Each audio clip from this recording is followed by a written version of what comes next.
బట్టి ప్రభా మా హృదయం కాలం మా హృదయాన్ని మంచి జ్ఞానంగా పెరుగండి నేను సిద్ధపరచున్నాను. వాక్యము నేడుతో మా హృదయంలో పడి ఫలించాలని సహాయం మా జీవితంలో ఫలింపు కలిగిన జీవితాలుగా ఉండడానికి సహాయం సిద్ధపడే జీవితాలుగా ఉండడానికి సహాయం ప్రభా. హెచ్చరించినప్పుడు ప్రభా మీకు నుండి ఆయన పేర్కొనడానికి సహాయం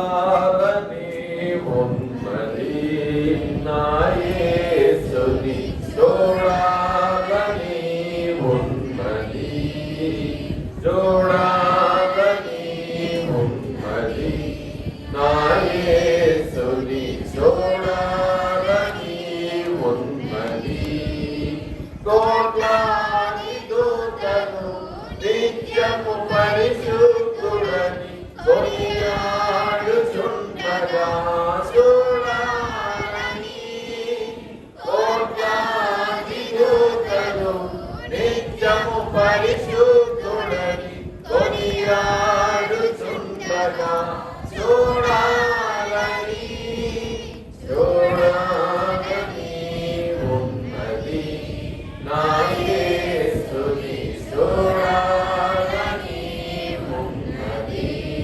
హల్లెలూయా. మా పరిశుద్ధుల మహోన్నతుల నిజంగా పాదములకు స్తోత్రం. జీవే పాద సన్నిధిలో మరొకసారి మమ్మల్ని నిలబెట్టునందుకు స్తోత్రం. ఇదిగో తండ్రి నాన్న కొరకు మా స్తుతుల ద్వారా మీరు తండ్రి ఆశీర్వదించండి ప్రభా. మా కాలికలు మీరు అంగీకరించి ప్రభా ఈ కృపలో మమ్మల్ని నిలబెట్టునందుకు స్తోత్రం చెల్లిస్తున్నాం తండ్రి. కృపలో వాసిస్తున్న దేవుడు నాయన జాలి కలిగిన దేవుడు నాయన నీకే స్తోత్రములు ప్రభా. ఈ జాలతో నీ ప్రేమతో తండ్రి నాయన మమ్మల్ని నిలబెట్టినందుకు నీకు స్తోత్రం చెల్లిస్తున్నాం తండ్రి నాయన. ఇదిగో నీ సన్నిధిలో చేరి ప్రతి పెట్టిన పేరు పేరు మీరు ఆశీర్వదించండి ప్రభా. ఈ వాక్యంతో తండ్రి నాయన మీరు మాతో మాట్లాడి ప్రభా మమ్మల్ని హెచ్చరించమని సన్నిధిలో ప్రార్థన చేస్తున్నాం ప్రభా. ఇదిగో తండ్రి నాయన కోట్ల దూతలతో నిత్యము పరిశుద్ధులని తండ్రి నాయన అగ్ని జ్వాలంటే నేత్రముల ప్రతి పాదములు కలిగి ప్రభా నిరంతరము స్తుతించబడుతున్న దేవుడాని బంగారు మాత్రమే స్తోత్రములు తండ్రి. నువ్వు దహించు అగ్నివై ఉన్నందుకు నీకు స్తోత్రం చెల్లిస్తున్నాం ప్రభా. ఇదిగో నీ సన్నిధికి మేము వచ్చినప్పుడు ప్రభా మా వంకర్లు మాకు కనపడే భాగ్యము దయచేయండి ప్రభా. వాటిని తట్టి విడిచిపెట్టి ప్రభా సరి చేసుకునే భాగ్యం మాకు అందరికీ అనుగ్రహించమని సన్నిధిలో ప్రార్థన చేస్తున్నాం తండ్రి. ఇదిగో తండ్రి నేను నువ్వు అందరికీ ఉపకారం ప్రభా. ఎవరికి ఉపకారం కావాలో మనందరికి ఉపకారం చేయమని సన్నిధిలో ప్రార్థిస్తున్నాం. సమస్త మహిమ ఘనత ప్రభావం మీరే పొందమని యేసుక్రీస్తు నీ పరిశుద్ధ నామములో కొద్ది వెనుకలు ఇంకా వెనుకతో అడిగి వేడుకొనుచున్నాము మా పరమ తండ్రి. ఆమేన్. మనకి స్తోత్రం. ఇప్పుడు తట్టి వచ్చి మనకు వాక్య పరిచయం చేస్తాం.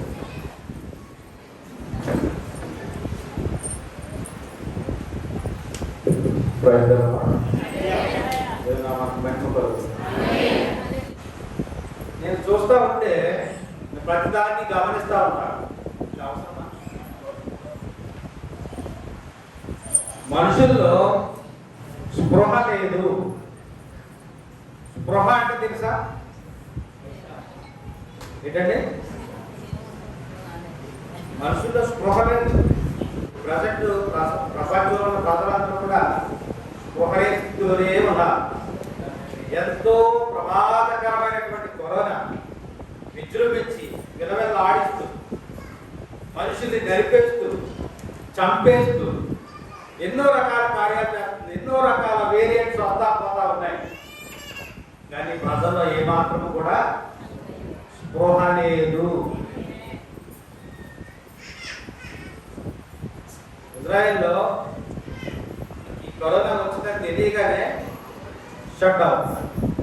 హోటల్స్ లేవు, షాప్స్ లేవు, సూపర్ మార్ట్స్ లేవు. ఒక హోటల్ వెళ్ళాను, వెనక నుంచి ఎవరొచ్చారో తెలియదు, ముందు నుంచి ఎవరొచ్చారో తెలియదు. అర్జెంట్గా కట్టేయాలి. అందరికి టికెట్ ఇచ్చేసాడు. ఆ టికెట్ కట్టుకుని అందరూ ఎక్కడ పడ్డారంటే వాడి మీద పడుకోలేదు. త్వరగా రాకేమవుతుంది? వీళ్ళ లోకస్తులు ఏదో విధంగా జీవించవచ్చు. కానీ మనము లోకస్తులా మనం జీవించకూడదు. Something separation should be needed in us. మనలో ఏదో ఒక ప్రత్యేకత ఉండాలి. హల్లెలూయా. మనము ప్రత్యేకింపబడిన వారమై ఉన్నప్పుడే మనము భద్రతగా ఉంటాం. హల్లెలూయా. ఐగుప్తు దేశంలో మరి ఆ మరణకరమైన రోగం, ఇప్పుడంటే మనం కరోనా చూస్తున్నాం కానీ ఇలాంటి తెగులు ఆ రాత్రి అక్కడ వచ్చిందా లేదా? దేవుడు తన ప్రజలకు ఒక భద్రతనిచ్చాడు. ఆ భద్రత ఏమిటంటే మీరంతా ఎక్కడ ఉండాలి?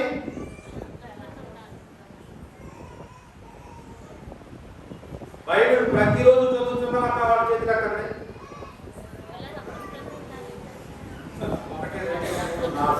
వాక్యం చదివితే మీరు తిరిగి సమాధానం చెప్తారు. ఆ ఇశ్రాయేలు ప్రజలంతా ఎక్కడున్నారంటే ఇంటిలోనే ఉన్నారు. హల్లెలూయా. దేవుడు వారికి ఏం చెప్పాడంటే ఈ తెగులు నుండి మీరు కాపాడమనాలి అంటే మొదట మీరు మీ ఇంట్లోనే ఉన్నారు. ఆ తర్వాత పస్కా ఆచరించుకున్నాడు. చాలా మంచి భద్రత చేశాడు. ఆ ప్రకారంగా వాళ్ళు చేశారు కాబట్టి వాళ్ళు బ్రతికారు. స్తోత్రం. ఈ సందర్భంలో నేను సంఘానికి ఇచ్చే ఒక మంచి మాట ఏంటంటే మీరందరూ వాక్యాలు చదవాలి, వర్తమానం చదవాలి. వాక్యం అంటే ఏంటి? దేవుని మాట, దేవుడే. వాక్యం చదువుతున్నారంటే అర్థం ఏంటి? మీరు దేవునితో సహవాసం చేస్తున్నారు. ఆమేన్. మీరు వాక్యం చదవట్లేదంటే అర్థం ఏంటి? 11:30 12 నిద్రపోవట్లేదు ప్రాథమిక వేళ. మరి నిద్రపోకుండా ఏం చేస్తారయ్యా అంటే ఫేస్బుక్లు, యూట్యూబ్లు, ట్విట్టర్లు, రకరకాల యాప్లు ఉపయోగించి వాటితోనే ఆనందిస్తూ వాటితోనే జీవిస్తా ఉన్నారు. ఆశీర్వాదం ఎక్కడ వస్తుంది? ఆయనతో సహవాసం చేసిన ఎడల. ఎక్కడంటే ఆ వాక్యం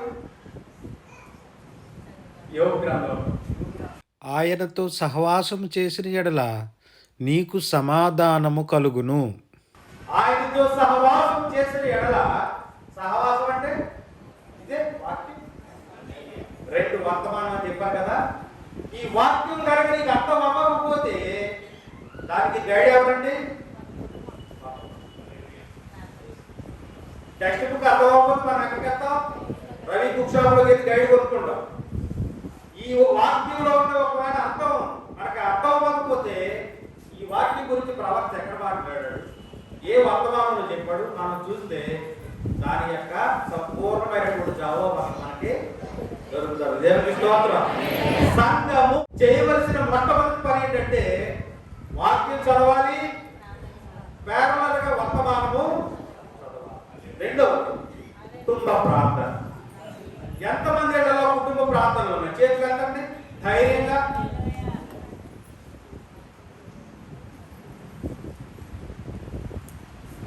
అంటే రెండు విషయాల్లో మనం ఏమయ్యాం? ఫెయిల్ అయిపోయాం. మొన్న చెప్పారు కదా నాన్నగారు, చిన్నప్పుడు ఆయన పాడిన పాటలు ఇప్పటికీ మా చెవులు అలా రింగు రింగు రింగు అంటా ఉంటాయి. హల్లెలూయా. ఇప్పుడు కనుక మీరు కుటుంబ ప్రార్థన చేస్తే భవిష్యత్తులో మీ పిల్లలు మీలా ఉంటారు. నేను గ్యారంటీగా రాసిస్తా. ఇప్పుడు మీరు ప్రార్థన చేయకుండా, మీరు వాక్యం చదవకుండా, మీ పనుల్లో నిమగ్నమై ఉంటే భవిష్యత్తులో మీ పిల్లలు కూడా ఈ వేళ మీరు ఎలా ఉన్నారో అడగండి. ఆమేన్. హల్లెలూయా. దావీదు ఎక్కడ ఉన్నాడో ఎవరికి తెలియదు. తెలుసా? తెలియదు. ప్రవక్త వచ్చాడు. I want to anoint someone in your family. మీ ఇంట్లో దేవుడు ఒక వ్యక్తిని అభిషేకించాలని తలస్తూ ఉన్నాడు. వెంటనే తండ్రి గారు ఏం చేశాడంటే 7 తీసుకొచ్చాడు అక్కడ. సరే, మనము ఏ స్థితిలో ఎక్కడున్నప్పటికీ ఒక దినాన్న మనం బహిర్గతం అవుతాం. ఒక దినాన్ని మనం బహిర్గతం అవ్వాలి అంటే మన జీవితంలో దేవుడితో సహవాసం అనేది ఉండాలి. సహవాసం అంటే వాక్యము, ప్రార్థన. హల్లెలూయా. ఇప్పుడు మత్తయి సువార్త 25వ అధ్యాయంలో మనం చదువుకున్నటువంటి గ్రంథము చదువుతారు ఎవరైనా దయచేసి? పరలోక రాజ్యము తమ దివిటీలు పట్టుకొని ఆ పెళ్లి కుమారుని ఎదుర్కొనుటకు బయలుదేరిన 10 మంది కన్యకలను ఓరి ఉన్నది. ఆమేన్, హల్లెలూయా. అందులో 5 బుద్ధి గలవారు, 5 బుద్ధి లేనివారు. ఈ బుద్ధి గురించి ఒక చిన్న మాట మీకు పరిచయం చేయాలనుకుంటున్నాను. ఒక కుమారుడు తప్పిపోయాడు. ఎవరా కుమారుడు? తండ్రికున్న చిన్న కుమారుడు. 2 కుమారుడు, చిన్న కుమారుడు ఏమయ్యాడు? తప్పిపోయాడు. వాడు తప్పిపోయి మొత్తం దేశమంతా తిరిగి తనకున్న సమస్తాన్ని పాడు చేసేసి మరి భ్రష్టుడైపోయి తిరిగి తన తండ్రి యొద్దకు రావాలనుకున్నాడు. అక్కడ బైబిల్ ఏమని రాయబడి ఉంటుందంటే when he came to his senses అన్నాడు. అతనికి బుద్ధి వచ్చినప్పుడు, అతనికి బుద్ధి వచ్చినప్పుడు తండ్రి దగ్గరికి వెళ్ళాలని విషయం అర్థమైంది. ఇప్పుడు మనం కూడా ఎలా ఉన్నామంటే, అందరూ కాదు, ఈ మాట ఎవరికైతే వర్తిస్తుందో వాడు ఎందుకు ఈ విధంగా ఆయన ఎక్కుతున్నాడు, ఎందుకు ఆయన అలా ఉన్నాడు, ఆ వ్యక్తి ఆ విధంగా ఎందుకున్నాడు? వాడికి బుద్ధి లేదు.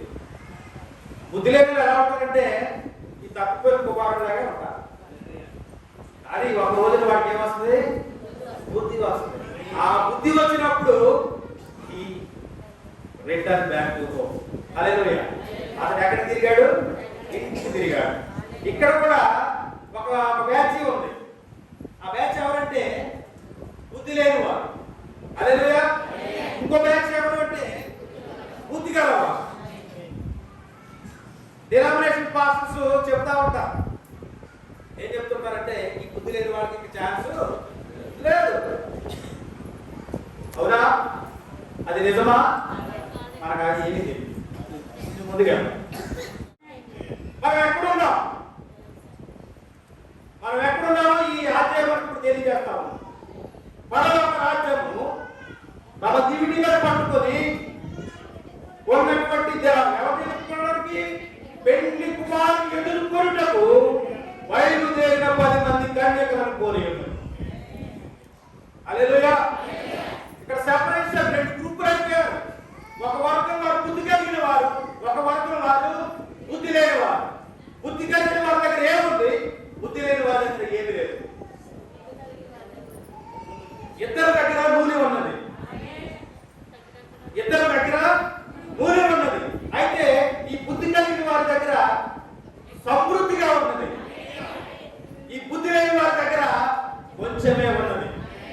ఈ సమృద్ధి అయినటువంటి ఆ యొక్క నూనె ఎప్పుడు వరకు వీటికి అవసరం అంటే, ఇదిగో పెళ్లి కుమారుడు ఎప్పుడు వస్తాడో ఎవరికి కూడా తెలియదు. ఆయన వచ్చేంత వరకు కూడా తమ దివిటిని వెలిగించుకొని ఆయన రాకడ కొరకు ఎదురు చూడాల్సిన సమయం. ఆయన వచ్చేంత వరకు కూడా ఆ దివిటిని పట్టుకుని ఉండవలసిన పరిస్థితి. ఆమేన్. అంతవరకు కూడా వారు వాళ్ళ నూనెను మరి సంపాదించుకున్నారు. హల్లెలూయా. మరి రెండవ వర్గం ఉంది. ఆ రెండవ వర్గం ఏంటంటే నూనె ఉన్నది రేపు ద్వారా ఎప్పుడు వరకు ఉందంటే కొంత సమయం వరకు ఉంది. ఏంటంటే మనకున్న ఉద్రేకాలు ఏం చేస్తాయంటే మనకు మించిన భక్తురాలు ఉంటుంది. ఇంకా ఎక్కడ చూసినా దేవుడి గురించి చెప్తాం, ఎక్కడ చూసినా ప్రార్థన చేస్తాం. ఎన్నాళ్ళు అంటే 3 రోజుల ముచ్చటే. అవునా కాదా? మనమంతా అదే స్థితిలో ఉన్నాం. చాలా మంది అదే పరిస్థితి. ఇవాళ సంఘాలు వస్తున్న వాళ్ళు కూడా పైకి భక్తి గలవారని నటించు దాని శక్తిని ఆశ్రయించడం లేదు. ఇందులో అవుతుందా? డౌట్ ఏమాత్రం లేదు. మనలో శక్తి లేదు. ఆ శక్తి నూనె ఉన్నది. ఆ నూనె పరిశుద్ధాత్మ ఉన్నది. ఇప్పుడు నీవు పెళ్లి కుమారుని ఎదుర్కోవాలంటే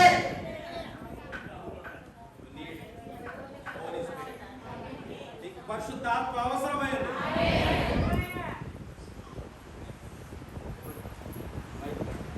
హల్లెలూయా. ఇప్పుడు నూనె అంటే ఏంటి అర్థమైంది మనకి? పరిశుద్ధాత్మ. హల్లెలూయా.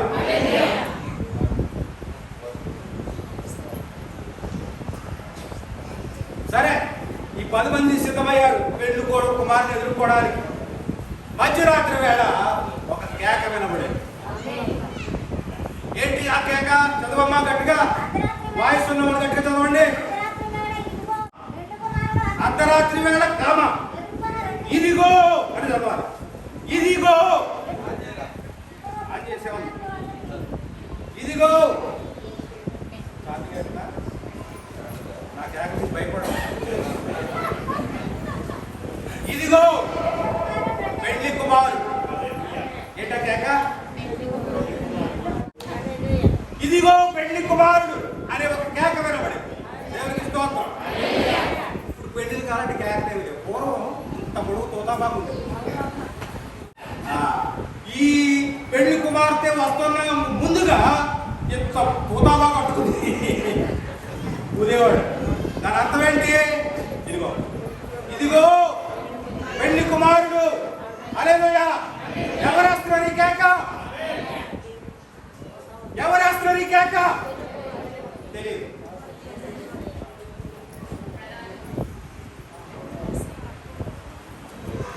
ఎవరేస్తున్నారండి కేక? ప్రవక్త విలియం మ్యారీ బ్రహ్మ గారు కేక. నమ్ముతున్నావా ఆయన్ని? ఈ వధువుని సిద్ధపరిచేవారు ఎవరు? వధువుని సిద్ధపరిచేవాడు ఒకే ఒక వ్యక్తి. ఈ స్వరములు నీవు వినవలసింది. ఏ స్వరము?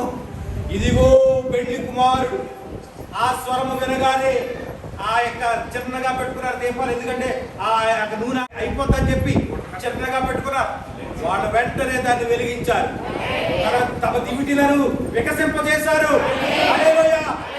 ఆనందముతో ఆ పెళ్లి కుమారుని ఎదుర్కొన్నారు. ఆ పెళ్లి కుమారుడు ఆ యొక్క వధువుని తీసుకొని ఆ గదిలోనికి వెళ్ళి తలుపు వేశారు. అక్క, మీ దగ్గర నూనె ఉంటే కొంచెం చెప్తావా? అయిపోయింది నా దగ్గర. నేనెవరు? నాకు తమ్ముడు మాత్రం. ఈ సిద్ధపాటు ఒకరికొకరు షేర్ చేసుకునేది కాదు. విన్నారా? ఈ సిద్ధపాటు ఒకరికొకరు షేర్ చేసుకునేది కాదు. పాస్టర్ గారి పరలోకి వెళ్తే ఆయన సిద్ధపాటు. నేనెళ్ళలేను కదా, నాకు నేనుగా సిద్ధపడాలి. ఆమేన్. మీ అమ్మ సిద్ధపడితే మీ అమ్మ వెళ్తాను, నువ్వు వెళ్ళవు. నువ్వు ఆకలిగా ఉంటే నీకు అన్నం పెడుతుంది మీ అమ్మ, కానీ పరలోకం బట్టి నిన్ను తీసుకెళ్ళే నీకు నువ్వుగా సిద్ధపడాలి. ఎవరికి స్తోత్రం. ఈ బుద్ధి లేని కన్యకలు విడవబడ్డారు. ఈ విడవబడిన వాళ్ళు ఎక్కడికి వెళ్ళారు చెప్పాలి. యేసుప్రభు అంటారు, నేను వెలుగై ఉన్న మీరును, నేను లోకములకు వెలుగై ఉన్నాడు మీరును. ఆయన వెలుగుగా ఎలా ఉన్నాడండి? ఇదిగో ఈయన నా ప్రియ కుమారుడు, ఈయన యందు నేను ఆనందించుచున్నాను. పరిశుద్ధ పావుల రూపములు ఆయన మీదకి ఏమైంది? దిగింది. దేవునికి స్తోత్రం. ఆయనలోకి ఏమొచ్చింది? పరిశుద్ధాత్మ వచ్చింది. ఇప్పుడు ఆయన దేని చేత నడిపించబడుతున్నాడు? పరిశుద్ధాత్మ చేత నడిపించబడుతున్నాడు. ఆయన దేని చేత నింపబడ్డాడు? పరిశుద్ధాత్మ చేత నింపబడ్డాడు. ఇప్పుడు ఆయన ఎక్కడున్నాడు? ఆయన వెలుగులో. ఇప్పుడు ఆయన ఏమై ఉన్నాడు? ఆయన వెలుగై. నేను వెలుగులో నడుచుకున్న ప్రకారం మీరు వెలుగులో. సో యేసు ప్రభు వారికే పరిశుద్ధాత్మ అవసరమైనప్పుడు మరి నీకు నాకు అవసరం లేదా? మనకి పరిశుద్ధాత్మ అవసరమైన. పరిశుద్ధాత్మ మీ మీదికి వచ్చినప్పుడు మీరేం చేస్తారు? సత్యంలోకి నడిపించబడతారు, శక్తిని పొందుకుంటారు. ఆమేన్. యేసు ప్రభు వారు పరలోకానికి ఆరోహణం అయిపోతూ శిష్యులకు చెప్పాడు, మీరు ఎక్కడ కనిపెట్టాలి? ఆ యెరూషలేములో ఆ మేడ గదిలో మీరు దేని కొరకు కనిపెట్టాలి? వరాల కోసమా? దేనికోసం? 300 ఎకరాలు చర్చి కట్టడం కోసమా? పరిశుద్ధాత్మ కొరకు కనిపెట్టాలి. వాళ్ళు ఏం పొందుకున్నారు? పరిశుద్ధాత్మ పొందుకున్నారు. వాళ్ళు దేని చేత నడిపించబడ్డారు? పరిశుద్ధాత్మ చేత నడిపించబడ్డారు. వారి కార్యం ఎలా చేయగలిగారు? పరిశుద్ధాత్మ చేత చేయగలిగారు. హల్లెలూయా. విలియం మ్యారిన్ బ్రహ్మ గారు ఈ లోకంలోకి వచ్చి ఎవరిని పరిచయం చేశారంటే, లేదా ఆయన పరిచయం ఏమిటంటే, పిల్లల హృదయాలను తండ్రుల వైపుకు. మన తండ్రులు ఎవరు అంటే మన శారీరకమైన తండ్రులు కాదు, కానీ అపోస్తలులే మన తండ్రులు. వాళ్ళు దేని చేత నింపబడ్డారంటే పరిశుద్ధాత్మ చేత నింపబడ్డారు. మరి మనము వాళ్ళ తట్టు తిప్పబడి మరి ఏమి తీసుకోవాలి? వాళ్ళ దగ్గర నుండి ఏం తీసుకోవాలి? హల్లెలూయా. ఇప్పుడు వాళ్ళకి మనకి మధ్యలో అనుసంధానమైనది ఒక బ్రిడ్జ్. ఏమిటి అంటే అదే పరిశుద్ధాత్మ. మరి ఆ పలానా పెద్దయ్య గారు అలా చెప్పట్లేదండి. అది ఆయన ఇష్టం, వింటున్న నీ ఇష్టం. ఇప్పుడు నువ్వు వర్తమానం వెంబడించినప్పుడు వర్తమానం ఏం చెప్తుందో అదే నువ్వు చేయాలి. రాత్రి సోదరుడు వాక్యం చెప్పాడు కదా, పరిశుద్ధాత్మ ఏమై ఉన్నది? That is the resting place. నీ జీవితానికి ఎక్కడా విశ్రాంతి లేదు. ఎక్కడుందంటే విశ్రాంతి పరిశుద్ధాత్మ. పరిశుద్ధాత్మగా మరొక అర్థం ఏమిటంటే విశ్రాంతి. హల్లెలూయా. ఆయన చెప్పాడు కదా, ప్రయాసపడి భారము మోసుకొని పోతున్న సమస్త జనులారా. మనకి 24 hours సరిపోవట్లేదు. మన పరుగులు చక్క పెట్టుకోవడం, రెస్ట్లెస్. ప్రతి వాళ్ళు విశ్రాంతి లేకుండా పని చేస్తా ఉన్నారు. అవునండి కాదండి? ఇంకా కొంచెం ముందుకు పోవాలంటే లోకంలో ప్రయాసపడి పరుగులు ఎత్తుతా ఉన్నారు. ఈ సంఘం కాదు ఆ సంఘం అని, ఈ బోధకుడు కాదు ఆ బోధకుడు అని. అవునా కాదా? టీవీలు ఛానల్ మారుస్తూ ఉన్నారు. అయ్యి బాబు ఈ అయ్యగారు బాగా ప్రసంగం చేస్తారండి. నీకు తృప్తి ఉండదు. ఎక్కడ మరి ఎక్కడ నువ్వు సాటిస్ఫై అవ్వగలవు? ఎక్కడ పరిశుద్ధాత్మ ఉంటుందో అక్కడే నీకు తృప్తి దొరుకుతుంది. ఎక్కడ పరిశుద్ధాత్మ చేత నడిపించబడుతుందో అక్కడే నువ్వు పూర్తి భద్రతలో ఉంటావు. దేవునికి స్తోత్రం కలుగునుగా. హల్లెలూయా. ఇప్పుడు చెప్పండి, పరిశుద్ధాత్మ అవసరమా కాదా? మరి పరిశుద్ధాత్మ పొందుకోవడానికి ఎంతమంది ఇష్టపడతారు? మరి పరిశుద్ధాత్మ ఊరికే రాదండి. పరిశుద్ధాత్మ ఊరికే వచ్చేద్దండి. ఒక 4 గంటల పాటు స్తోత్రం స్తోత్రం స్తోత్రం స్తోత్రం అంటే పరిశుద్ధాత్మ వచ్చేద్దండి. పరిశుద్ధాత్మ కాదు, దురాత్మ, భ్రమపరచు ఆత్మ. వాటితో మీరు తృప్తి చెందలేరు. ఒకవేళ నువ్వు అలాంటివి మాట్లాడినా నీ బ్రతికేంటో నీ ఇంటికాడ చెప్పేస్తుంది. నువ్వు గుళ్ళో భాషలు మాట్లాడేస్తావు, ఇంటికాడ బూతులు మాట్లాడతావు. ఇది పరిశుద్ధాత్మ కార్యం కాదు. నిజముగా నీవు పరిశుద్ధాత్మ చేత నింపబడితే నువ్వు ఇంటిలోనైనా సంఘంలోనైనా బయటైనా ఓకేనా? దేవుడికి సాధ్యమైంది. ఎవరికి సాధ్యమైంది? అపోస్తలులకు సాధ్యమైంది. దేవుడికి స్తోత్రం కలుగునుగాక. అందుకని పరిశుద్ధాత్మ ఈ మధ్యాహ్న కాలం ముందు మనతో మాట్లాడేది ఏంటంటే మనందరికీ పరిశుద్ధాత్మ అవసరమైనది. పరిశుద్ధాత్మ ఎందుకు అవసరమైనదంటే మనల్ని అపోస్తలుల భూమిని తలకిందులు చేయడానికి కాదు, కానీ పెండ్లి కుమారుని ఎదుర్కోవడం. హల్లెలూయా. శాంతిని చెప్తా. ఈ పరిశుద్ధాత్మ ఉన్నవాళ్ళు మాత్రమే బుద్ధి కలిగిన కన్యలు. వీళ్ళు మాత్రమే పెండ్లి కుమారునితో విందులో ఉంటారు. ఆమేన్. ప్రథమైన పరిశుద్ధాత్మ యొక్క ఆ ప్రాధాన్యత, ప్రాముఖ్యత. మరి ఇప్పుడు ఇక్కడ ఈ పరిశుద్ధాత్మ లేని వాళ్ళు ఎంత ప్రయాసపడ్డారో మనం చూస్తే, మరి అక్కడ వాళ్ళు పెండ్లి కుమారునితో హనీమూన్లో ఉంటారని ప్రాముఖ్యత చెప్పారు. ఎక్కడ ఉన్నారట? పెండ్లి కుమార్తె పెండ్లి కుమారుడు ఎక్కడుంటారు? హనీమూన్లో ఉంటారు. హనీమూన్లో ఏడుతారా? పెళ్లి కొడుకు పెళ్లి కుమార్తెను కొడుతుంటాడా? వేధిస్తుంటాడా? ఏముంటది హనీమూన్లో? ఆనందం ఉంటుంది. హల్లెలూయా. మరి విడువబడిన వాళ్ళ పరిస్థితి ఏమిటి? ఈ విడువబడిన వాళ్ళలో మరి ఈ పరిశుద్ధాత్మ కొరకు ప్రయాసపడతారు. అప్పుడు వర్తమానం ఎక్కడుందో చూస్తారు. హల్లెలూయా. లోకములో ఎక్కడ పరిశుద్ధాత్మ ఉండదు.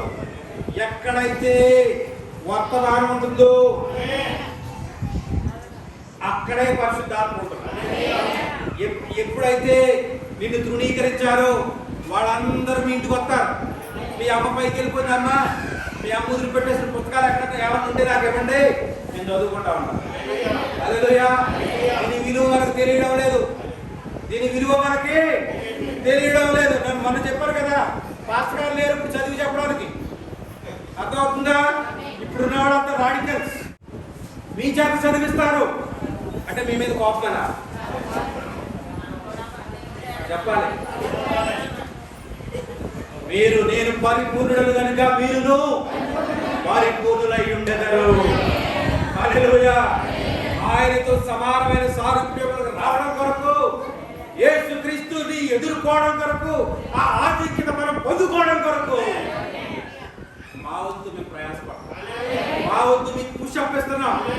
అంత మాత్రమే మేము చేయగలం. కానీ ఆ పరిశుద్ధాత్మ పొందుకోవడం అనేది ఏంటది? కృప. హల్లెలూయా. కృప అంటే అర్థమవుతుందా? తెలుసు కదా మీకు అందరికీ కృప అంటే. మీరు మళ్ళీ మొత్తం ఏం చేస్తారు? ఇక మీరంతా సీనియర్స్. 10 మంది ఉన్నారు అక్కడ. ఆ 10 మందిలో 5గురు ఒక వర్గం, 5గురు ఇంకో వర్గం. అంటే శరిసగం అయిపోయి ఉన్నవాడు ఉన్న సంఘము రెండు భాగాలు అయిపోయింది. ఈ 5 దేని చూసిస్తుంది అంటే, దేని చూపిస్తుంది? 5 కృప. 5 దేని చూపిస్తుంది? కృప. నీవు ప్రభువుతో పాటు ఆ పెళ్లి విందులో ఉండాలన్నా అది కృపే.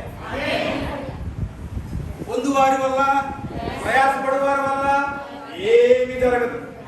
నువ్వు చేయవలసింది ఏంటంటే, ప్రభువా నీ కృప నాపై ఉంచు నాయనా. ఆమేన్.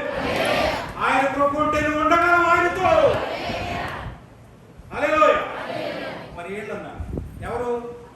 వాళ్ళు కృపే, వాళ్ళది కృపే. ఆమేన్. వీళ్ళకు ఉన్నది ఏమిటి అంటే, ఆ పెళ్లి విందు వీళ్ళకు ఉండదు. కానీ ఈ భూమి మీద వాళ్ళు చేయాల్సిన పని ఏంటంటే, ప్రభువును ఒప్పుకోవాలి. ఏం చేయాలి? ప్రభువును ఒప్పుకోవాలి. నీవు ప్రభువును ఒప్పుకుంటే నీకు చింతపండు ఇవ్వవు. నీవు ప్రభువును ఒప్పుకుంటే నువ్వు బ్యాంకులో డబ్బులు తీసుకోవడానికి నీ వల్ల పడదు. నీవు ప్రభువును ఒప్పుకుంటే నీ భూమిని నువ్వు అమ్ముకోవడానికి వల్ల పడదు. నువ్వు ప్రభువును ఒప్పుకుంటే గంజి కూడా తాగలేవు. అలాంటి పరిస్థితులు వస్తాయి. ఎవరికి? విడవబడిన వాళ్ళు. హల్లెలూయా. ఆమేన్. యోహాను సువార్త 66వ వచనం చదివి వినిపిస్తారా నాకు?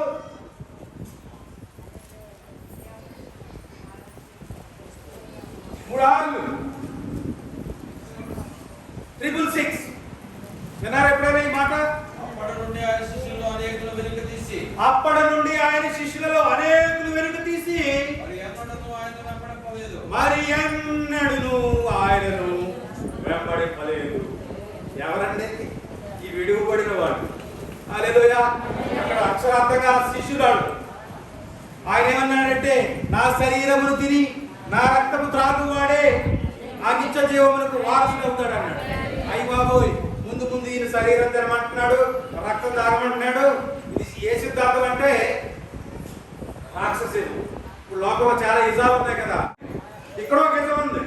ఈ ఇజం ఏంటంటే రాక్షస ఇజం. ఇప్పుడు ముందు యేసు ప్రభు వారిని మనం ఎక్కడ నడిపిస్తున్నాడు?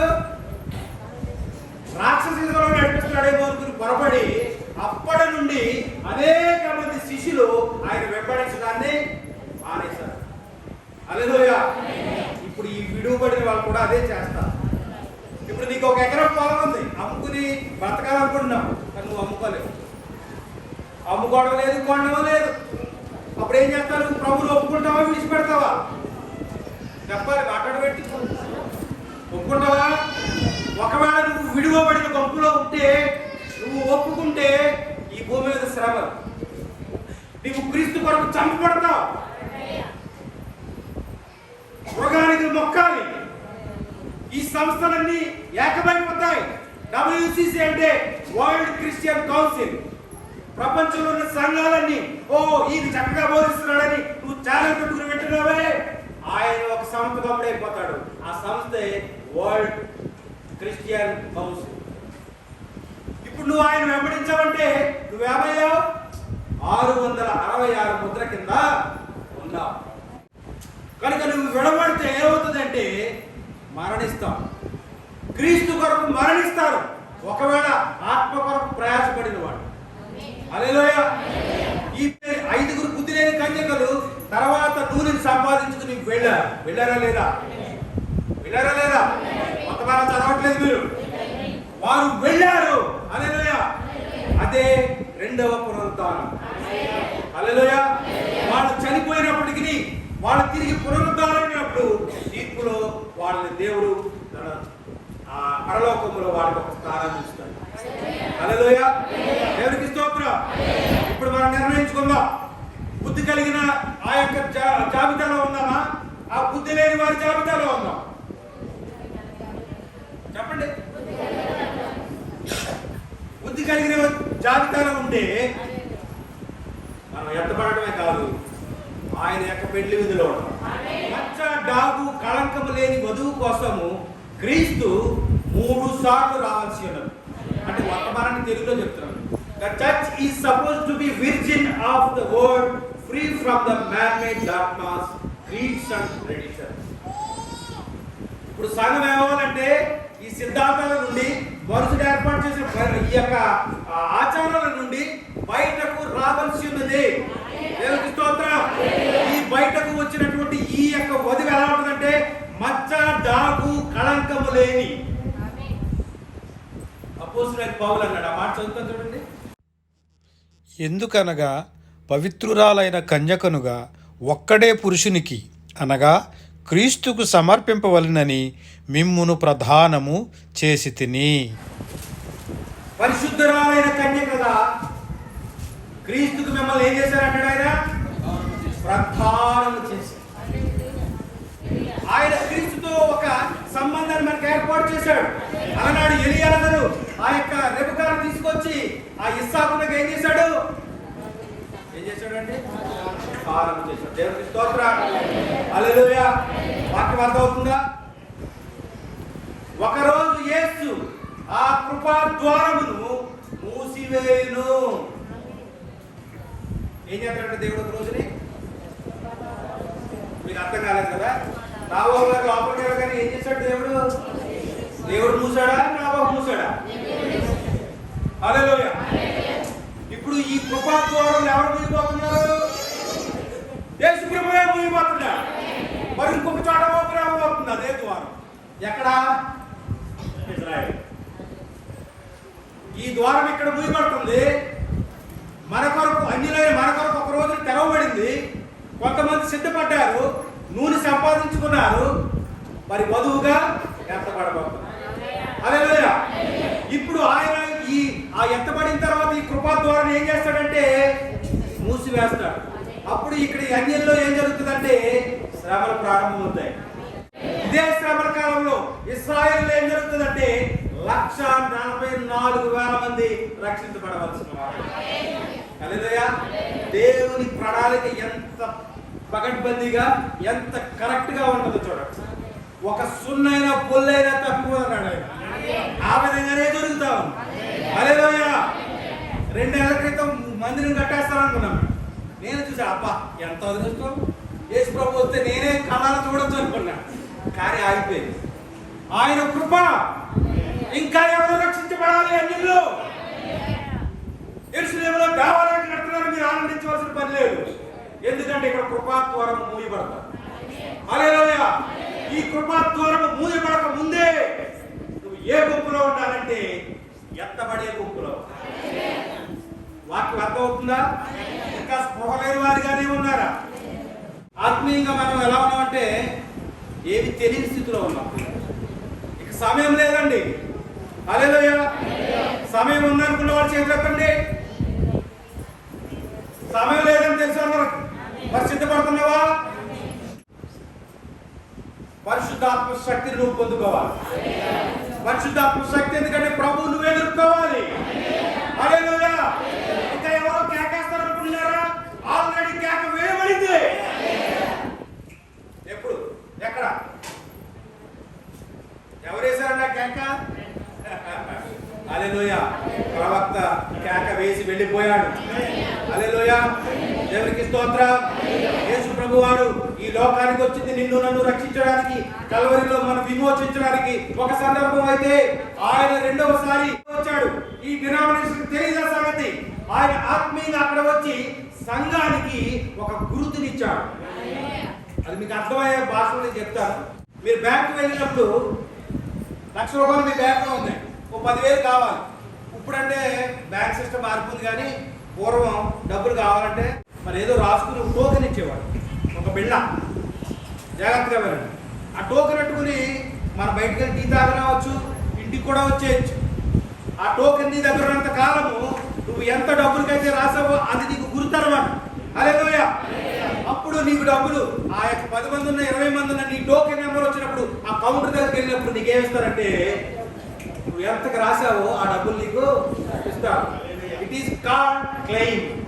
ఇంగ్లీష్లో ఏమంటారంటే క్లెయిమ్ చేసుకోవడం. నువ్వు నీకున్న డబ్బులు నువ్వు ఏం చేసుకున్నావు? క్లెయిమ్ చేసుకున్నావు. చాలా మంది చనిపోయిన డబ్బులు పడ్డాయి. చాలా మందికి గవర్నమెంట్ వారు డబ్బులు ఇస్తున్నారు, పెన్షన్లు ఇస్తున్నారు, వాళ్ళు ఇచ్చేస్తారు. కానీ నువ్వేం చేయాలి? దాన్ని క్లెయిమ్ చేసుకోవాలి. సరైన తెలుగు పదం దొరకలేదు. వాళ్ళు ఇచ్చినారు, నువ్వు తీసుకోకపోతే అక్కడే ఉంటాయి. కానీ నువ్వు దాన్ని ఏం చేసుకోవాలి? క్లెయిమ్ చేసుకోవాలి. యేసు ప్రభు వారు ఆత్మీయంగా ఆ పర్వతం మీదకి వచ్చింది ఎందుకంటే నువ్వు క్లెయిమ్ చేసుకోవాలి. వర్తమానాలు ఆల్రెడీ ఉన్నాయా లేదా? మరి నువ్వు క్లెయిమ్ చేసుకుంటావా? ఎంతమంది క్లెయిమ్ చేసుకున్నారు వర్తమానాన్ని? ఒక పొట్టు అంటూ దొరికిందా మీకు? కనీసం ఒక పొట్టు అంటే తెలుసు కదా. వాడు బాధపడతాడు. ఆయన 120 120 వెళ్ళిపోతున్నాడు కిలో. మా పండుగాడు కారు 120 దాటి వెళ్ళిపోతున్నాడు అంట. 120 వెళ్తే మనకి ఎలా ఉంటుంది? బాబు, కానీ ఆ పొట్టాడు దొరికింది. మీకు అర్థమవుతుందా? అవసరమైతే దాన్ని అక్కడికక్కడ ఆపేయగలడు. అర్థమైందా? పట్టు అంటే మనకి దేని మీద పట్టు ఉంది? ఫేస్బుక్ మీద పట్టు ఉంది, యూట్యూబ్ మీద పట్టు ఉంది, ఇంకా ఎంటర్టైన్మెంట్ వాటి మీద పట్టు ఉంది. మొత్తం పట్టు దొరికిందా మీకు? ఇంకా లేదు. దేవునికి స్తోత్రం. క్లెయిమ్ చేసుకోవాలి. దేని క్లెయిమ్ చేసుకోవాలి? వర్తమానం. హల్లెలూయా. ఇంకా నేను చెప్పడానికి చాలా ఉన్నాయి కానీ నాకు సమయం లేదు. సంఘము సంస్థలను వదిలి హతసాక్షుడు కాబడాలి. ఓ సహోదరి సహోదరుడా, నువ్వు హతసాక్షి అవుతావా క్రీస్తు కొరకు? లేదా ఆ హతసాక్షి అవడం కంటే ముందే ఎగిరిపోతావా? ఆలోచించుకోండి. Choice is yours. మన చేతిలోనే ఉంది. ఏముంది మన చేతిలో? కృప ఉన్నది. ఆ కృప ఏ విధంగా మార్చుకోవాలన్నది నీ చేతిలో ఉన్నది. హల్లెలూయా. యేసు ప్రభువారు ఆ యూదాను చేర్చుకున్నాడు తన శిష్యుడుగా. హల్లెలూయా. యేసు ప్రభు ఎలా చేర్చుకున్నాడు? యూదాని శిష్యుడుగా చేర్చుకున్నాడు. కానీ అది అతని చేతిలోనే ఉన్నది. ఏంటి? యేసు ప్రభువుకి మంచి శిష్యుడిగా మారాలా, లేకపోతే ఆయన్ని పట్టి అప్పగించేయాలా? అది ఎవరిలో ఉంది? దేవునికి స్తోత్రం. ఇంకా అర్థం కాదా? ఆదాము ముందు దేవుడు 2 ఇచ్చాడు. ఒకటి జీవము, ఒకటి మరణము. చాయిస్ ఎవరికి ఇచ్చాడు? ఆదాముకే ఇచ్చాడు. చాయిస్ నీది. మరణాన్ని ఎన్నుకుంటావా, జీవాన్ని ఎన్నుకుంటావా? ఏమెన్నుకున్నాడు? ఇప్పుడు మనం ఏమెన్నుకున్నాం?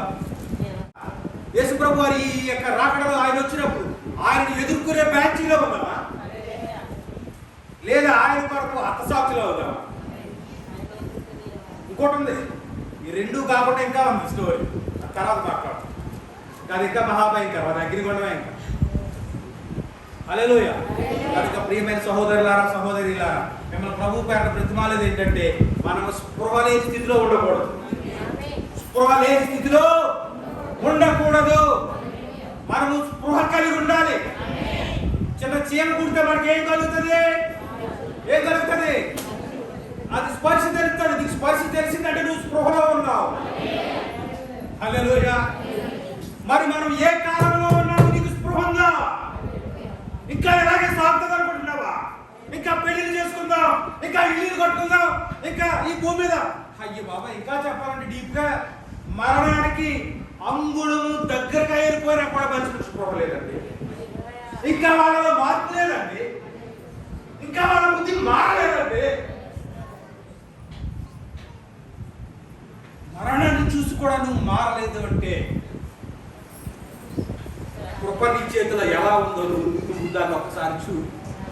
కృప నిన్ను పైకి తీసుకెళ్తుందా? ఆమేన్. ప్రియుల భ్రష్ట జీవితాలు మనకు నువ్వేమై ఉన్నావో నీకు తెలియాలి. నువ్వెవరవే? I am son of God. నేను దేవుని కుమారుడను. హల్లెలూయా. ఆత్మీయంగా నువ్వు దేవుని కుమార్తెవి, దేవుని కుమారుడవు. మరి దేవుని కుమారుడు ఏమవ్వాలంటే ప్రత్యక్షపరచబడాలి. ఈ సృష్టి అంతా దేని కొరకు ఎదురు చూస్తుందో తెలుసా? వాక్యం నీకు చూపించిన అవసరం లేదు. ఈ సృష్టి అంతా మూలుగుతుందంట. ఎందుకో తెలుసా? నీవు ప్రత్యక్షం కాబడాలి, నీవు రూపాంతరం చెందాలి అని, నీవు దేవుని రూపంలోకి మార్చబడాలి. ఈ సృష్టి ఎదురు చూస్తూ సృష్టికి ఏం పనండి? నువ్వు బాగుపడాలని మీ బాగు కోరుకుంటాడు, నువ్వు గొప్పవాడాలని నీ తల్లి కోరుకుంటుంది, నువ్వు రూపాంతరం చెందాలని సృష్టి ఎందుకు కోరుకుంటుందంటే సృష్టి నీ కొరకు బంధించబడు. ఎక్కడ ఎలాగ ఎప్పుడు? ఆదిలో ఆదాము చేసిన పతనం వలన, ఆ పాపపు కార్యం వలన దేవుడు సృష్టిని బంధించాడు. మీకు తెలుసా? ఏదైనా తోటలో ముళ్ళు లేవండి, ఏదైనా తోటలో వైరస్ లేదండి. మరి ఇప్పుడు వైరస్లా అయ్యి బాబాయ్ వందలాది వేరియంట్స్ ఉన్నాయి. మరి అప్పుడు లేవండి ఏదైనా తోటలో. మరి ఏదైనా తోటలో పల్లేరుకాయలు ఉన్నాయా? లేవండి. ఏదైనా తోటలో గులాబీ చెట్టు ముళ్ళు ఉన్నాయా? లేవండి. ఆ ఏదైనా తోటను ఊహించడం మీకు అందదండి. ఆ ఏదైనా తోట ఇప్పుడు బలపడతా ఉంది, నాకు ఆ స్థితి కావాలి అని. ఆ స్థితి దానికి ఎప్పుడు వస్తుందంటే నువ్వు ప్రత్యక్షపరచబడాలి. ఎలా ప్రత్యక్షపడాలంటే దేవుని కుమారుడుగా మీరు ప్రత్యక్షం కాబడినప్పుడు అప్పుడు మాత్రమే ఈ సృష్టికి విడుదల ఉన్నది. హల్లెలూయా. ఎంత రహస్యాలు ఉన్నాయండి బైబిల్ గ్రంథము.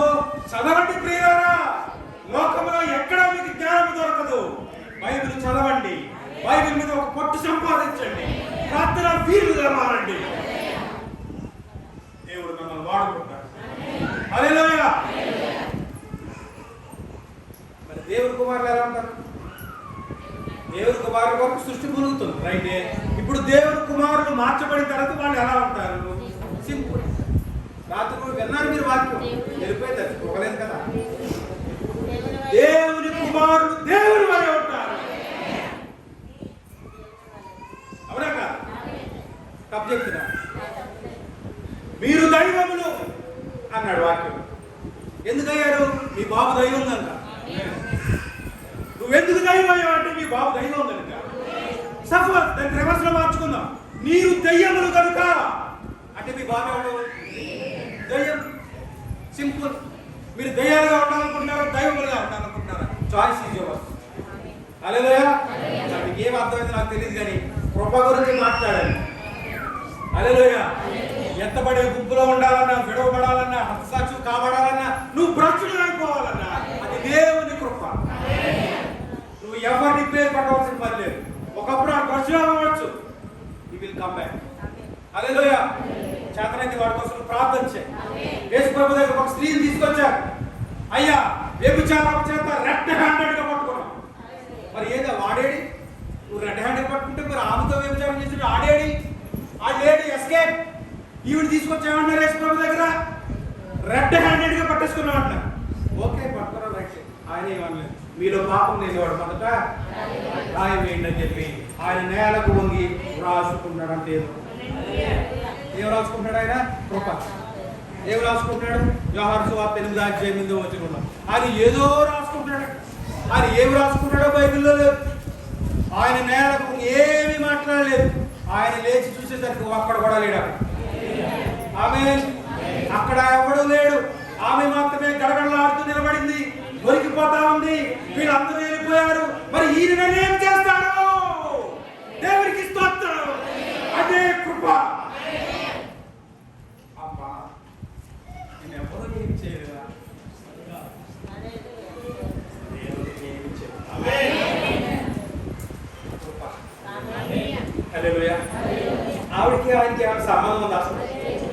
బంధుత్వం ఉంది అసలు. కొట్టడం రా దీన్నంటే ఆకాన్ని కొట్టేది రా. ఆకాన్ని కొట్టారు కదా, ఆకాన్ని భార్యని పిల్లల్ని మొత్తం సమస్తాన్ని తీసుకెళ్ళి ఆ ఆకూరలో కూర్చివేశారు. అలా కొడతారేమో అనుకున్నారు. వీళ్ళందరూ వచ్చారు. వచ్చిన వాళ్ళు ఎవరు? మీ ప్రశ్న. వచ్చిన వారు ఎవరు? యేసు ప్రభు దగ్గరికి స్త్రీని తీసుకొచ్చిన వారు ఎవరు అంటే శాస్త్రులు, పరిసయ్యులు. వీళ్ళ విధానం అలా ఉంటుంది. వీళ్ళ విధానం ఏంటంటే ఎప్పుడు ఎదుటి వాడిని నిందించడమే. నువ్వలా వీలా, నువ్వలా నువ్వు వీలా, నేనేలా అది చెప్పు, నువ్వెలా అది చెప్పు, వాడు అలా వీడిలా. ఈ స్త్రీ ఎవరనుకుంటున్నారు? సంఘం. ఎవరండి? సంఘమా. ఆయన నిన్ను నన్ను ఏమి చేయడు. ఆయనకున్నది కేవలం ఒకే ఒక గుణ లక్షణం, అదే క్షమాగుణం. ఎంతటి క్షమాగుణం అంటే నీ కొరకు నా కొరకు ఆయన కల్వరి శిలువలో ప్రాణాడునంతగా ఆయన నిన్ను క్షమించాడు. అర్థం చేసుకుంటున్నావు ఆయన త్యాగాన్ని? అర్థం చేసుకుంటున్నావు ఆయన క్షమాగుణాన్ని? గడగడగడలా ఆడుతూ ఆయన పాదాలు కొట్టుకుని ఏడుస్తూ ఉంది, అయ్యా అయ్యా నన్ను ఏమి చేస్తావయ్యా? నేను నిన్నేమి చేయనయ్యా. నువ్వు చేయవలసింది ఒకే ఒకటి, ఇక నువ్వు పాపం. From now onwards, you should stand for the word. You should walk with God. Amen. దేవుడు మిమ్మల్ని అందరినీ దీవించును. అందరూ లేచినప్పుడు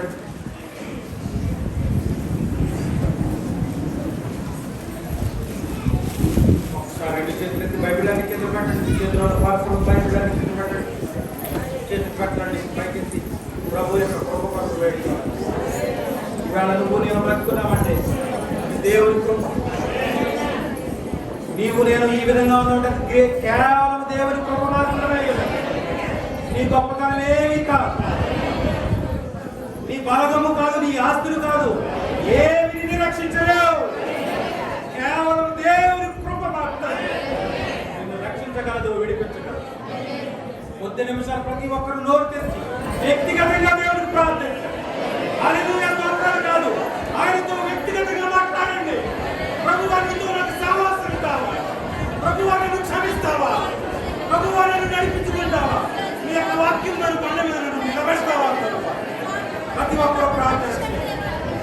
ఏదో కార్యం చూడడానికి మనం రాలేదు, దేవుడు నన్ను వాక్యం కోరుకుంటా ఉన్నాడు.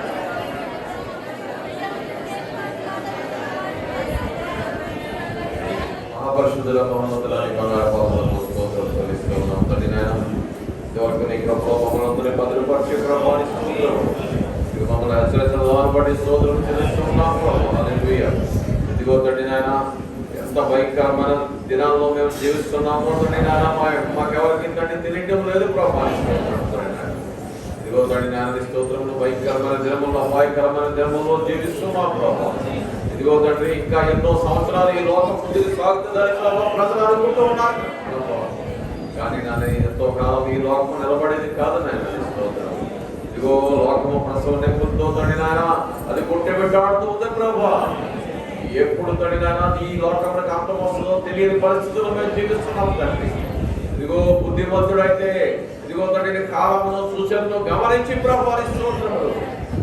ఓ దేవా, ఇదిగో తండ్రి నాయన స్తోత్రములు ఎంత తీసుకోవడానికి సహాయం దయచేయండి ప్రభా. స్తోత్రం తండ్రి నాయన. ఇదిగో నీ ప్రవక్త వచ్చాడు ప్రభా. ఇదిగో తండ్రి మాకు వాక్యాన్ని ఇచ్చాడు ప్రభా, వర్తమానం ఇచ్చాడు ప్రభా. స్తోత్రం. మమ్మల్ని హెచ్చరించాడు ప్రభా. స్తోత్రములు. ఇదిగో హెచ్చరిక లేకుండా తీర్పు రాదరాయని స్తోత్రములు. హెచ్చరికను గైకొని ప్రభా నీకు జాగ్రత్త వహించడానికి సహాయం దయచేయండి ప్రభా. వాక్యములు ప్రతి వారి హృదయంలో మీ కార్యము జరిగించి ప్రభా, ప్రతి వారు ఆత్మ కోసం ప్రభా తాపాలు రావడానికి సహాయం దయచేయండి. నిన్ను పొందుకునే భాగ్యం ప్రతి వారికి అనుగ్రహించండి ప్రభా. ఇదిగో నీ ఆత్మ లేకుండా ఎవరు పరలోక నామములో తండ్రి నాయన చేరలేరు నాయన. ఈ ఆత్మ పొందుకుని ఎత్తబడే విశ్వాసము కలిగి ప్రభా, పరమ పొందుకుని శక్తిని పొందుకుని ఎత్తబడే కృప దయచేయమని సంఘంలో ప్రార్థన చేస్తున్నాం ప్రభా. అలాగే వాక్యం ఎత్తిన ప్రభాని స్తోత్రములు తమ్ముడు కూడా మీరు జ్ఞాపకం చేసుకొని ప్రభాని స్తోత్రములు తండ్రి నాయన. ఈ సేవలో ముందుకు నడిపించమని సంఘంలో ప్రార్థన చేస్తున్నాం తండ్రి నాయన. అలాగే సంఘం అందరినీ మీరు జ్ఞాపకం చేసుకోండి ప్రభా. రేపు సాయంకాలం జరగబోయే కూటాన్ని మీరు జ్ఞాపకం చేసుకోవాలి ప్రభా. ఇదొకటి ఆ కూటము అనేక మంది వచ్చి ప్రభా నీ యొక్క ఆత్మలో ఆనందించే భాగ్యము దయచేయండి. అలాగే తండ్రి నీ సన్నిధిలో ఉన్న ప్రతి వారిని నీ విశ్వాసం అందరినీ జ్ఞాపకం చేసుకుని ప్రభా ప్రతి వారికి కావలసిన తండ్రి నాయన ఆశీర్వాదం మీరు అనుగ్రహించమని సన్నిధిలో ప్రార్థన చేస్తూ ఉన్నాం ప్రభా. అలాగే ఇంకెవరైతే బలహీనలు ఉన్నారో వారందరినీ పుట్టి స్వస్థపరచమని సన్నిధిలో ప్రార్థన చేస్తున్నాం ప్రభా. మీరే కనికరించి కాచి కాపాడమని ఇక్కడ మమ్మల్ని అందరినీ భద్రపరచమని మా ప్రభువును రక్షకుడైన యేసుక్రీస్తు నీ పరిశుద్ధ నామములో కొద్దివైన పనులు మిగిలిన వెనుకతో అడిగి వేడుకొనుచున్నాము తండ్రి. ఆమేన్. మన ప్రభు యేసుక్రీస్తు వారి కృపా సమాధానములు మనకు నామములో ప్రేమించిన ప్రతి వారికి సదాకాలము తోడై నడిపించును గాక. ఆమేన్. అందరికీ వందనాలమ్మా.